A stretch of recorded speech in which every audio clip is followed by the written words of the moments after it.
Let us sacrifice our today so that our children can have a better tomorrow. An inspiring quote by the late Indian President APJ Abdul Kalam, which also happens to be the personal motto of one man who sacrificed his high-flying career to run an orphanage. This week in our series, Friends for a Better World, we meet Budi Soehardi, and we see how he's working with the Singapore Friends to further transform the lives of the orphans under his care. Budi Soehardi is not one to indulge in theatre performances. The 59-year-old would rather devote all his free time tending to his orphanage in southern Indonesia. But yet he's flown to Singapore to watch a musical. He takes notes on how the colourful production is staged.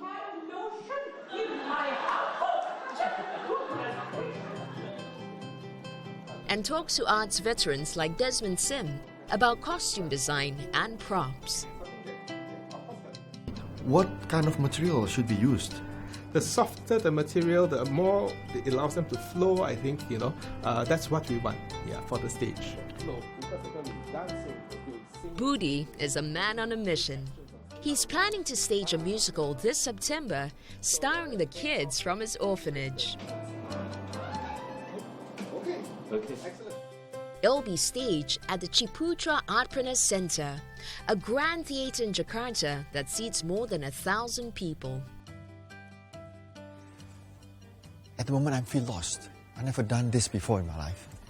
And I do not know what to do. And in fact, I'm not sure if our children are up to it to be taught into such an actor.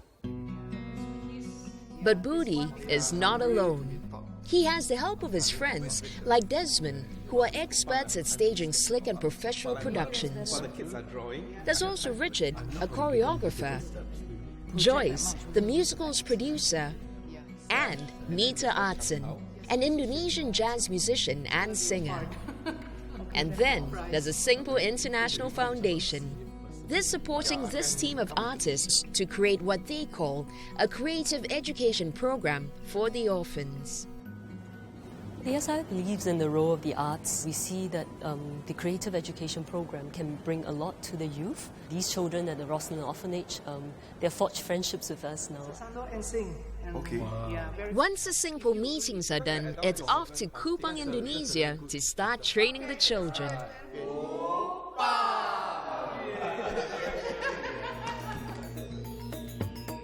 Located in West Timor, the city of Kupang radiates both a sleepy village charm and a bustling urban vibe. It's home to about 450,000 people.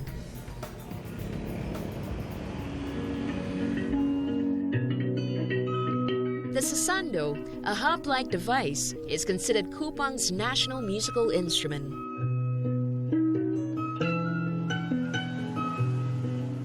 It'll take center stage in the musical.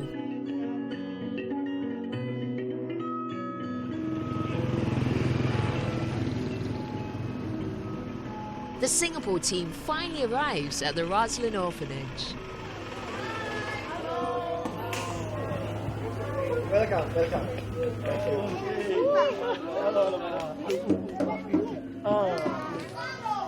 Budi and the children have a surprise in store for the visitors.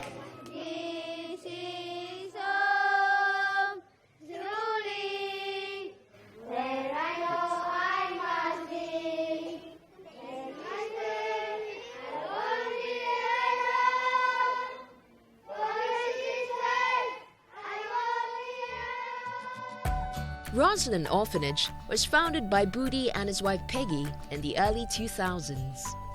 The commercial pilot of almost 40 years was born and raised in Yogyakarta. Peggy, also an Indonesian, Budi and their children lived in Singapore for 15 years when he flew for Singapore Airlines. Budi recalls one fateful night in 1999 that led him to Kupang. On that special evening, while we were having a meal, we saw a television program broadcasting about the East Timor refugees living on their miserable camps. We felt it wasn't fair. But finally, both of us agreed that, okay, let's do it, give it a try. Then actually Peggy by herself went to Kupang and find a place to stay, fill up with 4 very miserable children. And from there, the number of the children increases. The Soehardis eventually bought half a hectare of land. They accepted more refugees and children from the surrounding villages. Some were orphans, and others were abandoned at their doorstep. Budi sees himself in every child he takes in. My father was a lecturer in university. What happened was when I was 9, my father suddenly passed away because of a traffic accident. Besides losing our father figure, we also suddenly losing his normal income to fulfill our needs. Budi gave up his wings in 2015 and has been managing Roslyn full-time ever since, using mostly his savings and donations.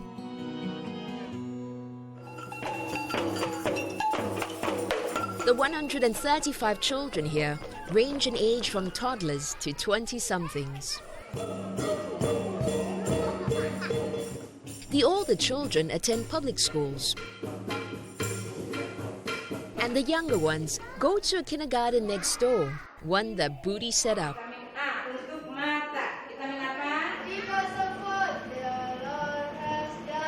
Today they're auditioning for the musical's major roles. And Budi has enlisted the help of his friends, Nita and Clement Chow, a singer-composer from Singapore. You don't know you're beautiful. We are the ones who make you better days. So let's start to do. Kita berdua. I am so thankful for your grace about with me. I believe in angels when I know the time is right for me. I cross the stream. I have a dream. When I was 17, I started working as a state pianist. Then I was sent to some conflicts area like East Timor, like Aceh. Then I see the real world, that many kids are not so lucky. And that's our obligation to educate them, to develop them, and also to let them be strong and to be independent. So I'm very happy to support this program. Okay, 1, 2, 3, 4. Nita's the musical director. Clement wrote all the songs. He's best known to Singaporeans for this popular national song from the 1980s.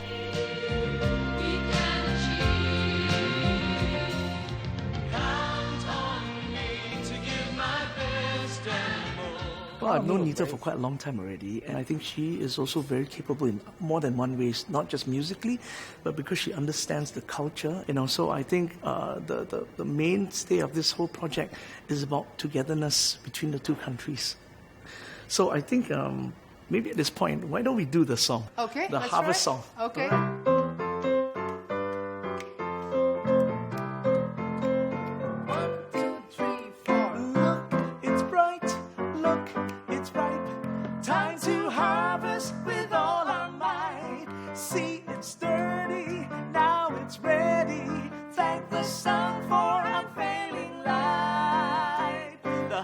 Has begun.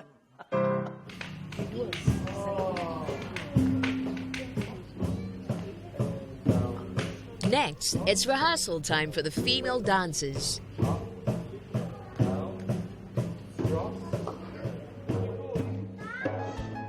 But Budi thinks that some of the girls aren't trying hard enough. You have the chance to show the world that you are capable.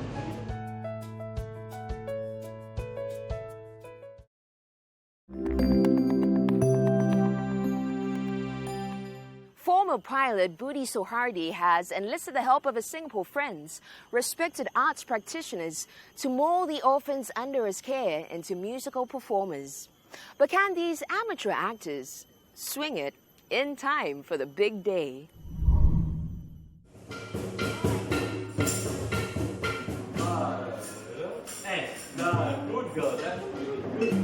Richard Tan is a musicals director and choreographer.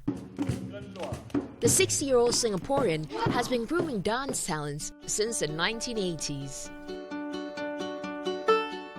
Being trained in the field of ballet, jazz, tap dancing, and also having learned our local cultural dances, the ethnic dance forms and all that, I guess we will probably be incorporating all these moves into the show.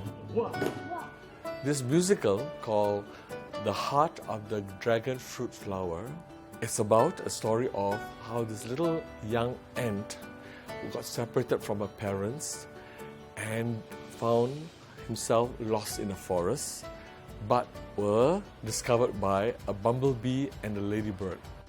So the whole show is about all these insects coming together, celebrating life as one big community in unity. So if you look at it, the story is actually a mirror of what the Roslyn Orphanage is all about. It's about Pak Budi and Ibu Peggy and his 3 children adopting all these little young orphans.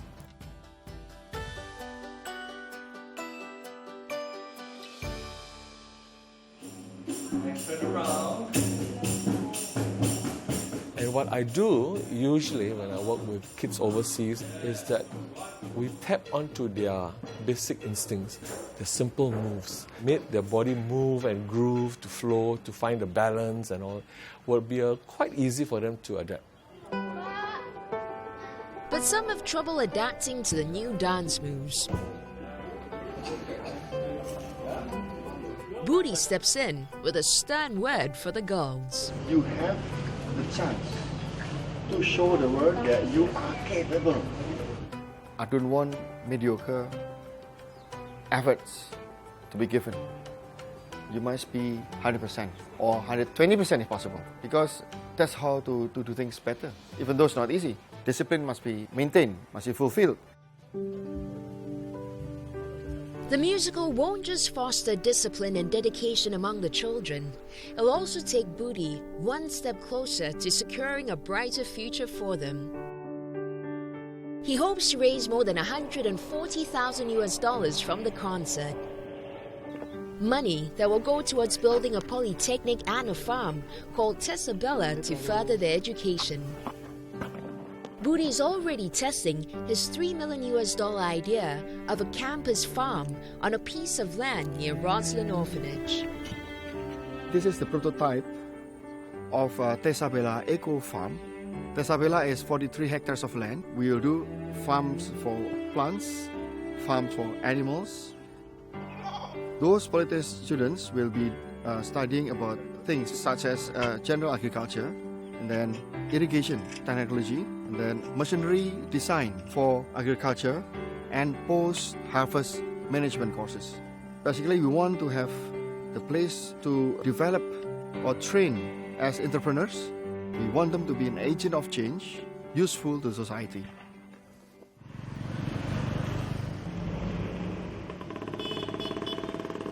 Today, Richard gets to see Tesabella. It's more than an hour away from the orphanage. As the van travels from the crowded city centre to the rocky outskirts of Kupang.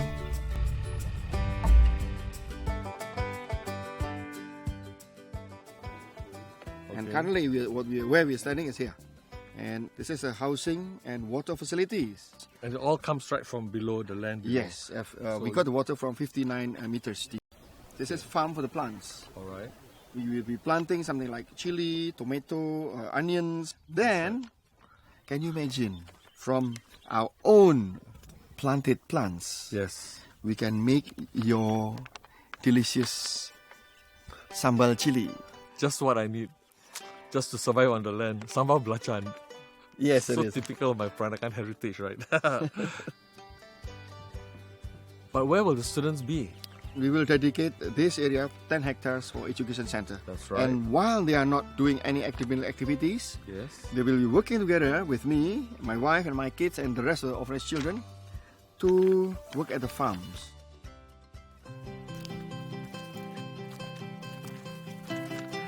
Wow. So Richard, you know what this is, eh? I think they are dragon fruits, right? Dragon fruit sapling. From dragon fruit, beautiful things can happen, can be produced. Yes. Not only useful, nutritious, also beautiful on its color itself. My goodness, you know what this is, right? The inspiration for our musical. The heart of the dragon fruit flower. And speaking of the musical, Budi and Richard need to rush back to Roslyn Orphanage. They've yet to select the best talents for the show.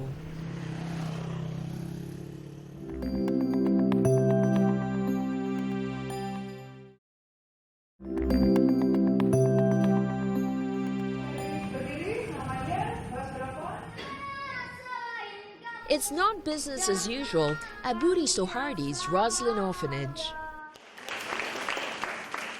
Today's the day these judges decide just who will make the cut for the concert this September.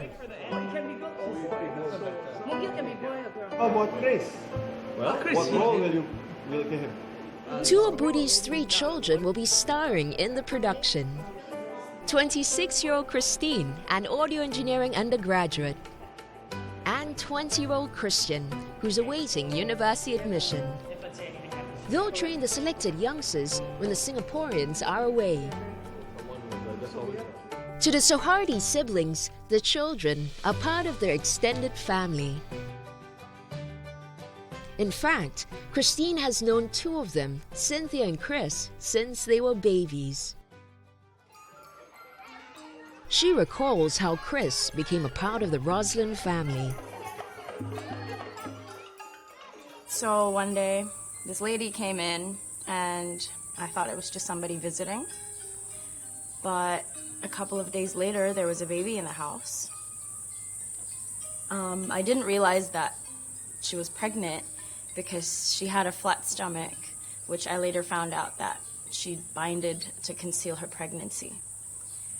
And I think that might have affected his growth as well because he's already 13 now and he's smaller than everybody in his class. So yeah, I guess. We don't know where his mom is now. She abandoned him. And for Cynthia, her mom got labor pains one day and went to the bathroom. And then she gave birth in the toilet as she was going to flush the baby down. And then she brought the baby to my mom, and then we never heard from the mom again. Both Cynthia and Chris scored major roles in the heart of the dragon fruit flower. Chris as Kala, the king of the scorpions, and Cynthia plays Karu, the playful ladybug. Nanti Chris kalau sebesar mau jadi apa? Nanti Chris mau jadi pilot, Oke, terus Cynthia mau jadi apa? petani. Petani. She said singer earlier, now she said farmer. Chris is a tiny, puny little boy, and he's so larger than life.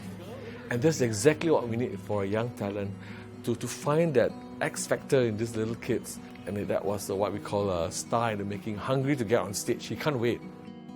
And Cynthia, on the other hand, she has some kind of a charm about her. You can see that her survival instincts and to embrace life is really what it's all about. And we are tapping on that energy, the energy of how she gives all the time.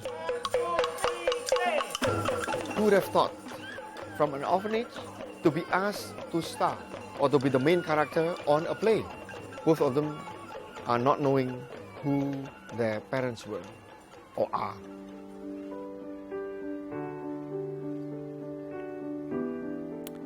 Then from there,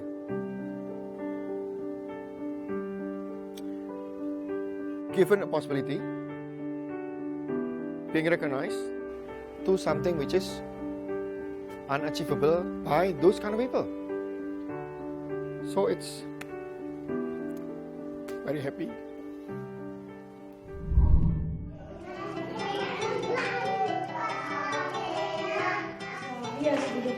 Little Chris is quite the overachiever. He's also attending art classes conducted by Desmond Sim. The 55-year-old and acclaimed artist also scripted the musical. We thought we'll just polish up their skills. We felt that we could actually even get them to design the logo for the production, right? Because the logo has the heart, the flowers, fruit, dragon fruits. If they come up with beautiful paintings that are good enough, they can be exhibited and sold at the concert itself. Tash is Budi's youngest daughter. The 24-year-old fine arts graduate is the show's assistant producer. Because she herself is an accomplished artist, and we felt she's the perfect person to coach these kids after we go back and actually develop them even further now when we're not here.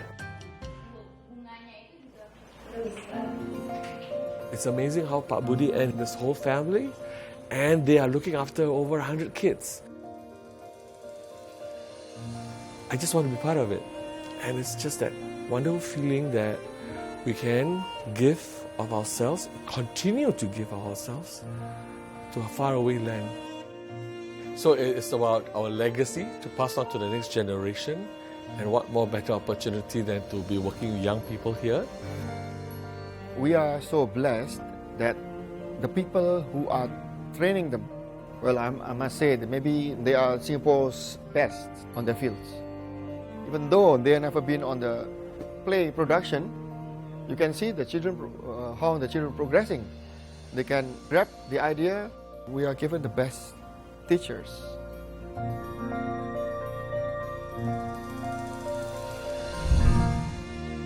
These children from Roslyn Orphanage came with nothing. But thanks to Budi and his Singapore friends, they have everything to gain by starring in this musical. You see, many seeds have been planted in these young minds about arts appreciation and cultivating hidden talents. And as they journey through life, they'll value this art of perseverance while harvesting the fruits of their labor.